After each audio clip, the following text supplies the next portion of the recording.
Magandang umaga pong muli sa inyong lahat. Ako po muli si Pastor Bong, bumabati na isang mapagpalang Monday morning sa ating lahat. Hindi ko talaga ma-express, sobrang nagpa-pound yung heart ko mga kapatid sa saya. I don't know. Maybe it's because the heart of Jesus. Masarap mag-forgive. Masarap magmahal. Masarap mag-submit sa will ni Lord. Kaya itong message natin, itong Monday na ito, tandaan ninyo ha, ito ay new beginning ng ating family. Gusto kong maintindihan nating lahat na ang Morning Devotion family, ang church family, ay pamilyang mapagmahal. Tayo ay patuloy na magmamahal. Kahit na ang mga tao na hindi minamahal ng iba, mamahalin natin. Because yan ang ating Diyos. Yung sukdulang biyaya ng Panginoon, kahit hindi tayo karapat-dapat, minahal tayo Diyos. The book that we're gonna learn today, mga kapatid, is in the book of Ephesians. The book of Ephesians. Alam niyo kung mapapansin ninyo, yung pinagdadaanan natin mga libro, napaka-powerful. Based sa mga nangyayari sa atin, at may pagkakataon, season, right message that is lead by the Holy Spirit na talaga namang ma-empower tayong lahat. Hanapin natin si Jesus Christ sa book of Ephesians. Let's read Ephesians chapter 3, verse 8. To me, who am less than the least of all the saints, this grace was given that I should preach among the Gentiles the unsearchable riches of Christ. Tagalugin natin, mga kapatid. Ako ang pinakahamak sa lahat ng mga pinili ng Diyos. Gayon may minarapat niyang ipagkaloob sa akin ang natatanging kagandahang loob na ito, na ipangaral sa mga hintil ang magandang balita tungkol sa di masukat na kayamanan ni Kristo. Wow! Dito natin makikita kung nasaan si Jesus Christ. Sa book of Ephesians, mga kapatid, we can find Jesus. He is our unsearchable riches. Di masukat na kayamanan. Yun si Jesus Christ, mga kapatid. Unsearchable riches. Riches of Christ. Saan mayaman, hindi masukat na kayamanan ang ating Panginoon Diyos. Alam niyo ba, mga kapatid, when I was reading the whole Ephesians book, minemeditate ko po ito kaninang madaling araw. Ang theme ng book of Ephesians is all about the riches of Christ. Ano ibig sabihin nun?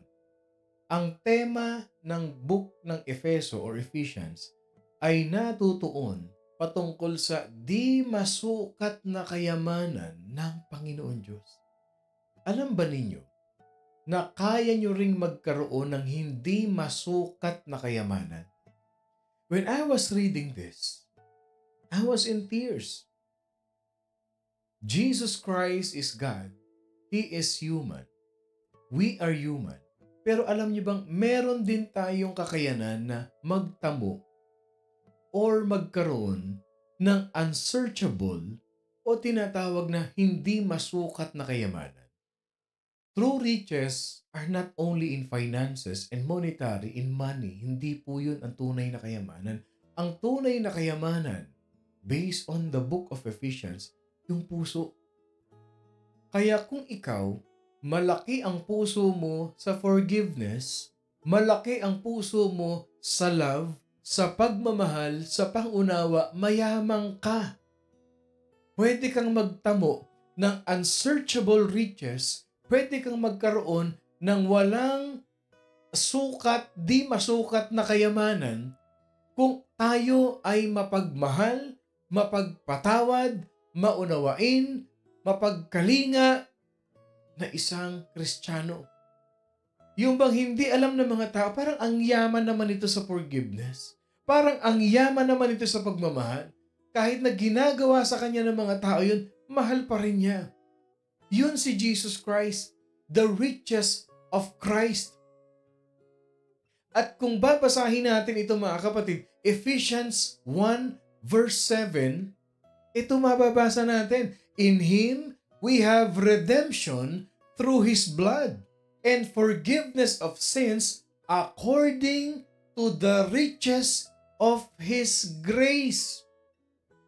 Kaya pala tayo tinubos ng Panginoon Diyos sa pamamagitan ng Kanyang dugo at pinatawad ang milyon-milyong bilyong taong makasalanan ay dahil mayaman siya sa biyaya. Nung nabasa ko po ito kaninang umaga, sabi ko, grabe Lord. Lord, ang tindi ng message mo, Panginoon. And many of us somehow will be guilty of this. We say we follow Christ. We say we believe in Christ. We say we praise Christ. We worship the Lord. Pero bakit hindi natin masundan yung kayamanan ni Jesus Christ? Bakit hindi natin i-desire, Lord, bigyan niyo po ako ng yaman ng pagmamahal. Bigyan mo ako, Panginoon, ng yaman ng kapatawaran, ng forgiveness, Lord God. Gusto ko po maging mayaman sa puso, hindi lang sa nguso, hindi lang sa pera, hindi lang sa material things, but I want to be rich like you. Rich in grace, rich in mercy, and rich in love. Tignan ninyo ha, basahin natin sa Tagalog. Tinubos tayo ni Kristo sa pamamagitan ng kanyang dugo at pinatawad ang ating mga kasalanan, ganon kasagana ang kanyang kagandahang loob. Kapatid, hindi pa huli ang lahat. We can also be rich in grace. We can also be rich. Gusto rin nating maging masagana ang kagandahang loob natin. Tandaan natin, all the battles in life belongs to God. Ang Diyos natin ay Diyos ng katwiran. Patabain natin ang puso natin. How many of us here, can I see an amen? How many of us here will commit our heart to Jesus Christ? Ilan sa atin dito ang gusto natin, Lord, gusto ko pong maging masagana sa kagandahang loob. Kindly type in the comment section, Lord, I want to have the riches of grace. Kindly type in the comment section, Lord, I want the riches of grace. Yun pala ang tunay na kayamanan. Yung kayamanan ni Jesus Christ. Ang tunay na kayamanan, pagmamahal. Ang tunay na kayamanan, pagpapatawad. Ang tunay na kayamanan, mapangunawa. Yan ang kayamanan na hindi kayang nakawin sa atin. Yan ang kayamanan na magpapatatag sa ating relationship kay Jesus Christ. Tignan ninyo ha, himayin pa natin ang Book of Ephesians. So yung 1:7 na yan, ang ganda ng sinabi sa atin. Lahat to sinulat ni Paul ito ha. Ayan, thank you. Sabi ni Malu, wait, sabi niya, wahe. Lord, I want to have the riches of grace. Sabi ni Tita Sophie, Lord, I want the riches of grace. Si Juliet, si Sister Bebelyn, I want to have the riches of grace. Amen. Amen. Hingin natin to sa Lord. Patabain yung puso natin ng pagmamahal.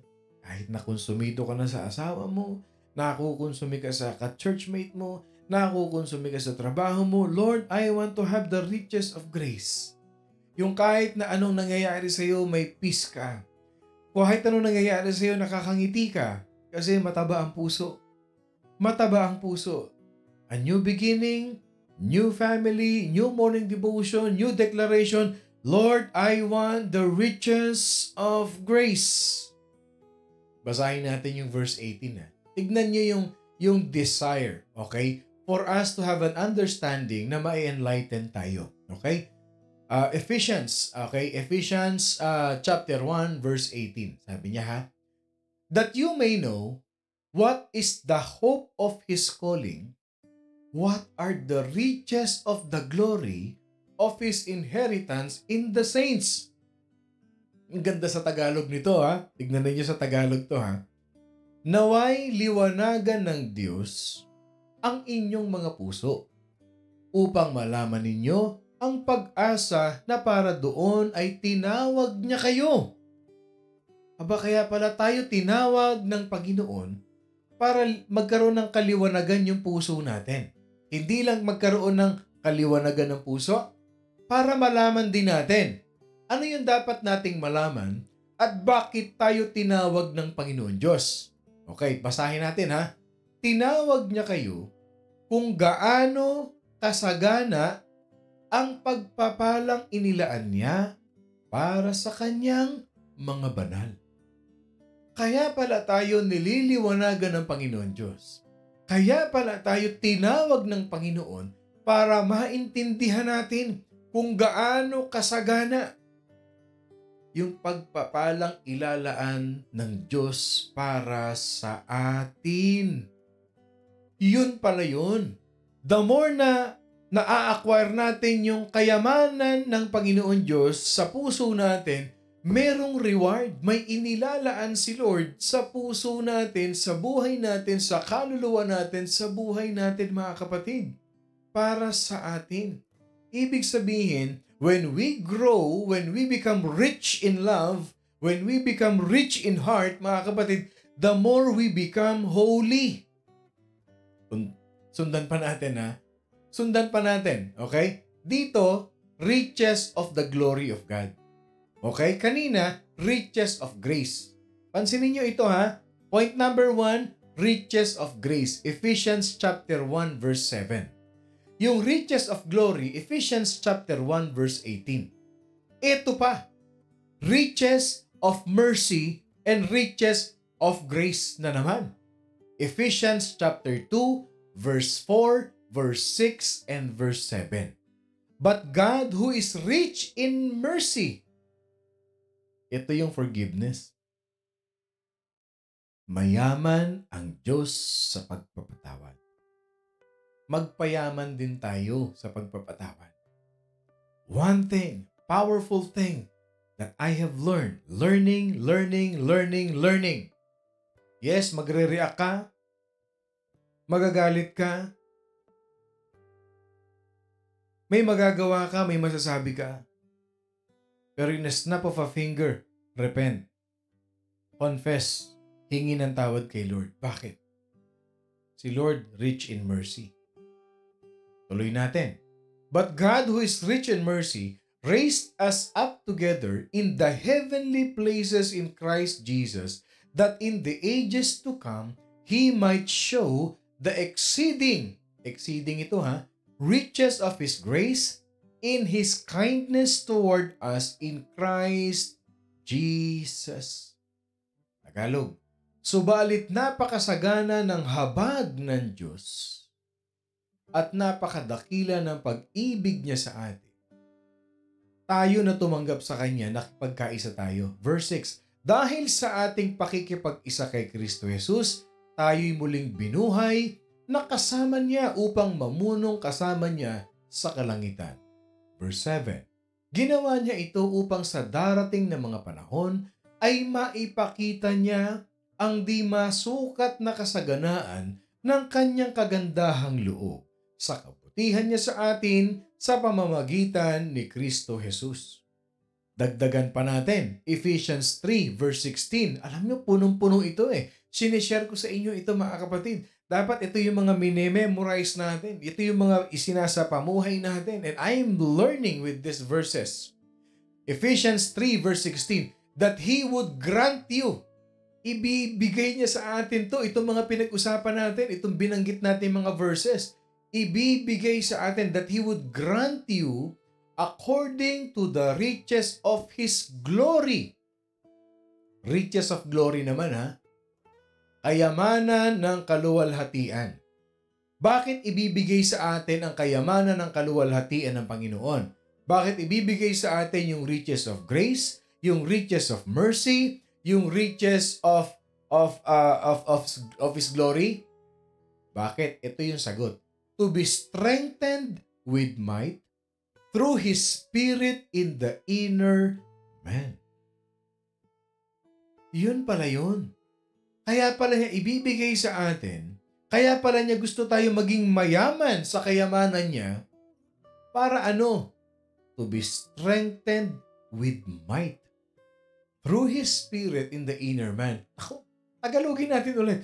Idinadalangin kong sa pamamagitan ng kanyang Espiritu ay palakasin niya ang inyong buhay espiritual ayon sa kanyang kayamanan at kadakilaan. Ang pinalalakas pala ni Lord sa atin pag pinatataba ang puso, pag pinayayaman tayo sa grace, pag pinayayaman tayo sa mercy, pag pinayayaman tayo sa glory, kaluwalhatian ng Panginoon, ay yung spiritual natin. Kasi pag malakas ang spiritual natin, malakas ang ating physical, malakas ang ating pagkatao, malakas ang ating puso, malakas ang ating isip. That's right. Can I see an amen to that? Ang taong mahina spiritually, mahina yan sa lahat ng bagay. Kahit anong laki ng katawan mo, pag emotionally distressed ka, wala kang ma-accomplish. Pero pag spiritually fit ka, pag spiritually healthy ka, meron kang strength, meron kang strong, meron kang courage, meron kang lakas, malaki ang muscle mo spiritually, wala kang hindi kakayanin because you are strengthened by the Holy Spirit. Yun pala yun. Naintindihan ko na, sabi ko, Lord, thank you. Lord, thank you. The subject of the preaching of Paul to the Gentile, ang tawag dyan, the unsearchable riches of Christ. Kaya pag hindi tayo nakikinig ng devotion, pag hindi tayo nagbabasa ng Bible, pag hindi tayo nakikipagkwentuhan kay Lord, hindi natin malalaman ang tunay na kayamanan. Kaya sabi ni Lord, do not focus your heart, your mind, your life on things that will perish. Aanin mo yung mga bagay na ina-acquire mo ngayon, naiiwan mo, mabubulok, maluluma, mawawala sa iyo. Mag-invest ka sa pagpapayaman sa Kingdom of God. Ito ang Kingdom of God. Nasa puso natin. Ang payamanin natin, yung puso natin, kasi habang nagpapayaman tayo dito, meron palang ipiniprepare si Lord para sa ating mga anak niya. And this is a wake-up call. Napakaganda nito mga kapatid. Pag tayo nagpapalakas, nagpapayaman tayo spiritually, pinalalakas tayo ni Lord, pinayayaman tayo ni Lord. Ano kung wala ako ng mga bagay na yan? Ano kung second hand itong aking sasakyan? Ano naman kung itong aking bahay 10 bedrooms lang naman? Ano naman kung ang business ko'y ganito? Alam nyo, ang ganda nun. Mayaman ka na sa mga achievements, sa material things kasi ina-acknowledge mo na si Lord ang nagbigay. At higit sa lahat, mayaman ka pa sa puso. Yung bang tumutulong ka pa sa gawain ng Panginoon na ginagamit ka ng Lord para sumuport sa ministry. Kasi mayaman ang puso mo sa kagandahang loob. Kasi you admit and you have this principle in life, kung hindi naman ako tinubos ng Panginoon sa pamamagitan ng kanyang dugo, sa pakapatawaran ng aking kasalanan, wala naman ito gusto ng Lord, maging mayaman ako sa kagandahang loob. Kahit anong gawin nila, I will stick on it, living a life that is holy. Na pagka may ginawa sa iyo ang tao, i-bless mo. Na pagka may sinabi sa iyo hindi maganda, i-bless mo. Na pagka may ginagawang hindi maganda sa buhay mo, i-bless mo pa rin. Ipag-pray mo pa rin siya. Ipakita mong mahal mo siya. Kaya I'm saying this, dito sa morning devotion, God knows those people na na-ensnare ng kaaway, na nagsalita labang kay Pastor Bong, nagtampo kay Pastor Bong, listen to this, I love you all. And I mean it. Mahal ko kayong lahat. Kaya morning devotion family, make it a lifestyle. Ano man sabihin, ano man gawin, mahalin. Magpayaman tayo sa pagmamahal. Magpayaman tayo sa pagpapatawad. Magpayaman tayo sa paggawa ng mabuti. Magpayaman tayo, maging masagana tayo sa kagandahang loob, mga kapatid. Yan ang unsearchable riches. Hindi man nila makita, pero naipararamdam mo sa kanila. Hindi man natin nakita ang puso ni Jesus Christ, pero naramdaman natin, tinanggap natin ang puso ni Jesus Christ. Alam nyo, itong Ephesians chapter 1 verse 7 na to, anong mapansin ninyo? In Him, yung umpisa, in Him we have redemption. This one verse, we have the essence of what we call apostolic preaching in the New Testament. Yan ang apostolic preaching. It begins with the phrase, in Him. Ano ang pwedeng ibigay ni Lord? Ano ang pwede niyang ibigay sa atin? What God can do to us, what God can give to us, what God can offer to us. It is not religion. It is not ritual. It is about relationship. A powerful, meaningful, personal relationship with Him. Yan ang kayang ibigay sa atin ni Lord. Hindi religion, relationship, mga kapatid. What He can offer, what He can give is in Him. Church, morning devotion family, life is all about relationships. Kaya ang kaaway, ang demonyo, ayaw niya ng may matibay na relationship. Sisirain ng kaaway ang lahat ng relationship. Marriage is all about relationship. Church family is all about relationship. Having a children is all about relationship. Friendship is all about relationship. Hindi ba ninyo napapansin? Ang trabaho ng kaaway is to steal that relationship, to kill that relationship, and to destroy that relationship. Bakit may mag-asawang naghihiwalay? Nasira ang relationship. Bakit? Mahina yung babae, mahina yung lalaki, na-trap ni Satan, na biktima ni Satanas, nadala ng mga bulong ni Satanas, nagkamali, nasira ang relationship, tuwan-tuwa ang demonyo. Sa church family, nangyayari yan.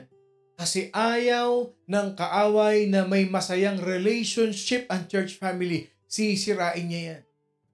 But love will always prevail. Ang pagmamahal. And let's realize this, let's learn this, hindi naman yung tao ang kaaway natin. Yung kaaway, mahalin natin yung tao para lumakas siya at mapagtagumpayan niya yung mga ginagawa ng kaaway sa buhay niya. Love will always prevail. Ang pagmamahal pa rin, mga kapatid. Life is all about relationship. The bottom line is this, we will never be in a proper relationship with others until we are in a proper relationship with ourselves. Yes. Pastor, paano naman mangyayari magkakaroon ako ng relationship sa sarili ko? Pag alam mo ang value mo sa Panginoon. Pag alam mo kung ano ang tingin sa iyo ng Panginoon. Pag alam mo kung gaano ka kahalaga sa Panginoon, pahahalagahan mo yun sa sarili mo. That is what you call relationship to yourself. Giving value to yourself because God sees you as a valuable person. Minamahal mo ang sarili mo because you know that God loves you. Iniingatan mo ang sarili mo na wag ma-ensnare sa kaaway. That is how you value yourself. Yun ang personal relationship sa ating puso. And this will never happen until we discover how valuable we are to Christ by entering into a personal relationship with Him. Ang sabi niya, in Him. Hindi natin matututunang mahalin, pahalagahan, bigyan ng halaga, bigyan ng importansya, palakasin, mahalin ang sarili natin hanggat hindi natin nauunawaan at hindi natin na-experience yung relationship natin kay Jesus Christ.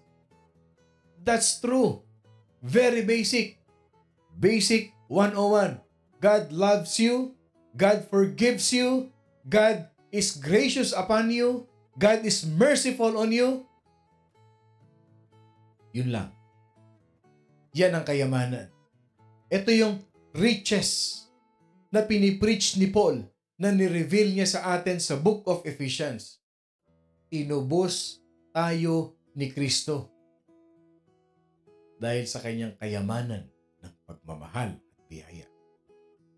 Right now, the verb that Paul used in this present, in Him, we have redemption. Okay? Redemption. Yang salita na yan sa Ephesians 1:7. In Him, we have redemption. Ang tawag dyan, active yan. Present yan. Or yung tinatawag sa English form na indicative form. Meaning that the redemption is occurring in actual time right now. Nangyayari ngayon. Nagaganap ngayon yan. Yung tinatawag na redemption. Hindi natin kailangan hintayin ang redemption. Because we have it in Him. Walang oras, walang panahon. Dahil kay Jesus Christ mismo, mayroong katubusan, may redemption. Ang mundo natin, much of our world and our society, they are looking for immediate gratification. O in other words, immediate satisfaction. Pero yung tunay na satisfaction, maralaman lang natin, mararamdaman lang natin when we discover the unsearchable riches of Christ. Yung hindi masukat na kayamanan ni Jesus Christ. And we can know that in here and now, yung message ni Paul na in Him, we have redemption. Abay, hindi murang ibinayad dyan ng Panginoon. Hindi cheap yan. It came at an expensive cost. Buhay. Dugo ni Jesus Christ. Yun ang kayamanan na ipinantubos sa atin. Buhay at dugo ni Jesus Christ. In Him, we have redemption.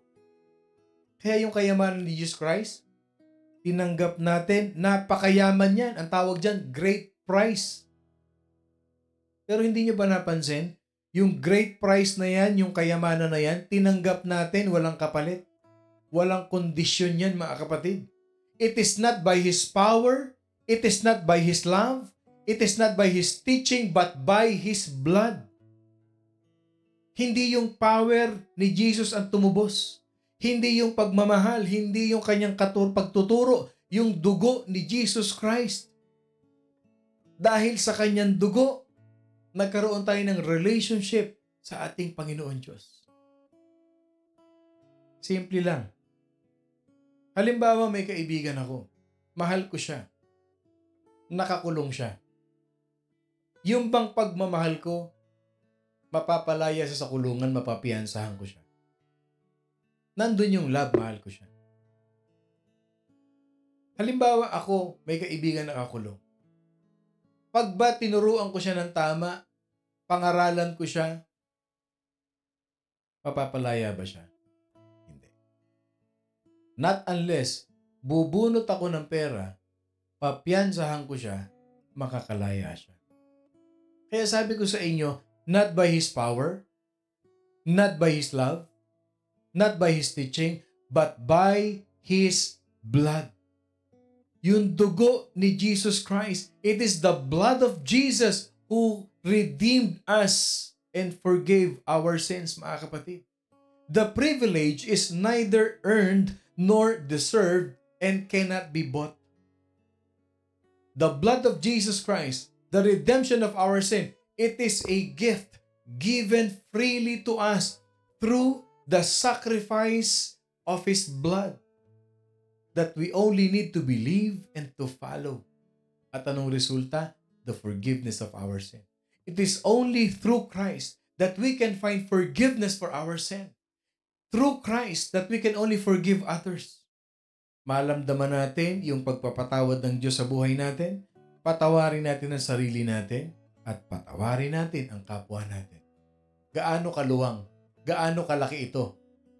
Basahin ko sa inyo ha, Psalm 103 verse 12. Sabi ng psalmist, as far as the east is from the west, so far as He removed the transgressions from us. Ganon kaluwang kung paano yan tinanggal ang kasalanan natin. As far as the east is from the west, kung gaano kalayo ang silangan sa kanluran, gayon din niya inalis sa atin ang ating mga kasalanan. We should be eternally grateful that the promises of God is from the east to the west, hindi north to south. Hindi ba kayo nagtataka? Bakit ang ginamit ng Bible east to west? Bakit hindi north to south? Walang imposible, walang aksidente sa Bible.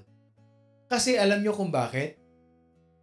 Geographically speaking, north and south, they both have an end. May hangganan ang north at south. Alam nyo ba yan? O baka hindi pa natin nalalaman. Ang north at south ng archipelago may hangganan. Pero ang east at west, wala. Hindi nyo ba napansin? North Pole. Sa North Pole mga kapatid, walang bansa dyan. Arctic Ocean yan. Pag tinignan mo yan sa globe. When you look at it at globe, check nyo mamaya. North Pole yan, Arctic Ocean. Ang makikita ninyo, yung point ng north. Yung south naman, wala ring bansa. Antarctic naman, ocean naman ang makikita nyo dyan. So, north is Arctic Ocean at south is Antarctic Ocean. Pero yung east at west, may mga bansa. Tignan ninyo mamaya. Checkin nyo pa mga kapatid. Yung east and west, they have no end. They simply continue. Ganyan tinatanggal ng Panginoon Diyos ang kasalanan natin. God removed our sins forever. Forever. Walang hangganan yung pagkatanggal sa atin ng Panginoon ng kasalanan natin. Yung kapatawaran ng Diyos sa buhay natin. No end. The removal of our sin is forever, eternal. At anong good news? Bakit tinanggal? Paano niya natanggal? Ephesians 1:7 ulit. According to the riches of His grace. Hindi niyo ba napansin? Word per word na naman. Talaga si Pastor Bong, ang hilig himayin yung Bible eh. According to the riches of His grace. Hindi sinabing out of the riches of His grace. Ang sabi niya, according to the riches of His grace. Ano ibig sabihin nito? Kung bibigyan kita ng $10, I would be giving you out of my riches. Okay? Anong meron ako ngayon? Meron akong $10. Yun ang ibibigay ko sa iyo. Pero pag binigyan kita ng blank check, wow, sana all. Tapos, pipirmahan ko yan. O sige, ikaw nang bahala. Ikaw nang bahala dyan ha, kung ano magkano ilagay mo. Blank check yan. Yan yung according to my riches. Kasi meron akong assets, meron akong mga bank accounts na kaya kong i-fund yung cheque na yan. But out of my riches, ito lang ang meron ako, ito lang ang pwede ko ibigay sa iyo. Hindi ko pwedeng ibigay sa iyo yung aking bank, yung kung anong meron ako sa bank account ko. Kung anong asset meron ako, hindi ko yung pwedeng ibigay. That is according to my riches. Hindi ito yung out of my riches. Ang binigay ni Lord, according to my riches, mayaman ako eh. Pag-aari ko ang lahat. So, I am giving you the riches of grace. according to the riches of my grace. God is rich in His grace, in His mercy towards us. And He freely gives it to us according to the riches of His grace. Yung riches na yan, these riches come to us through the sacrifice of Jesus Christ. 2 Corinthians 8:9. For you know the grace of our Lord Jesus Christ, that though He was rich, yet for your sakes He became poor, that you through His poverty might become rich. Nag-sacrifice si Jesus Christ para sa atin. Ibinigay niya sa atin yung kayamanan na yan. Hindi kaila sa inyo ang kagandahan loob ng ating Panginoong Hesukristo na kahit na mayaman ay naging dukha upang maging mayaman kayo sa pamamagitan ng kanyang pagiging dukha. Sabi siguro ng iba, di mahirap na si Jesus Christ ngayon binigay sa atin. Makinig ka. Metaphor ito, example, kung gaano ko kayaman ibinigay ko sa inyo para maging mayaman kayo. Of course, hindi mauubos ang yaman ni Jesus Christ. Ibinigay niya yon through His blood, through His life. Binigay niya sa atin. But God is infinite. His riches are infinite. His forgiveness are infinite. His grace, mercy, everything with God is infinite. And I'm very sure, mga kapatid, many of us, we need this kind of message today. Gusto nating yumaman? Isa lang. His name is Jesus. And we can find Him here in Paul's letter in the region of Ephesus. Jesus was, He is, and He will be forever our unsearchable riches. Galing, ano? Ang galing ni Jesus Christ. Lord, You are amazing God. You are amazing God, mga kapatid. Yan pala yung tunay na kayamanan. Hindi makikita, hindi mahahanap pag walang relationship kay Jesus Christ. Kaya tayo naman, may relationship na tayo kay Lord. Tinanggap na natin ang Panginoon. Nagpe-pray na tayo. Nagde-devotion tayo. Patuloy tayong magpayaman. Patuloy magpayaman. Sa kagandahang loob, sa kabutihan, at sa biyaya, at awa, at pagmamahal ng ating Panginoon Diyos. My prayer and my desire is lahat tayo ma-achieve natin ito. Dito tayo magpasikatan. Dito tayo magpayamanan. Dito tayo magpagalingan. I challenge you, Morning Devotion family. I challenge you, Church family, Carson, West Covina family. This is the challenge sa ating lahat. Beginning today, magpapasikatan tayo. Magpapasikatan, magpapagalingan tayo sa pagpapayaman, sa pagmamahal, sa pagpapatawad, sa pangunawa sa ating kapwa. Yan ang challenge sa atin. New Monday, new beginning, new life, new commitment to Jesus Christ. Let us pray. Heavenly Father, we thank You, Lord, for this wonderful day. Thank You, Lord, for giving us this powerful message that will really makes us rich, Lord God, in serving You, obtaining the heart of Your Son, Jesus Christ. Lord, we desire to become more rich, maging mayaman kami, Lord God, sa mga unsearchable riches of Christ. We give You all the glory with a joyful heart, with a grateful heart, in the name of the Father, the Son, and of the Holy Spirit. In Jesus' name we pray. All God's people say, Amen, and Amen, and Amen. Magandang umaga po sa inyong lahat. Ako pong muli si Pastor Bong, bumabati ng isang mapagpalang Monday morning sa ating lahat. Laging tatandaan, magpayaman sa puso. Sundin ang puso, tibok ng ating Panginoong Jesus Christ. At huwag kakalimutan, mga kapatid, we are indeed blessed by God. I love you all with the love of the Lord.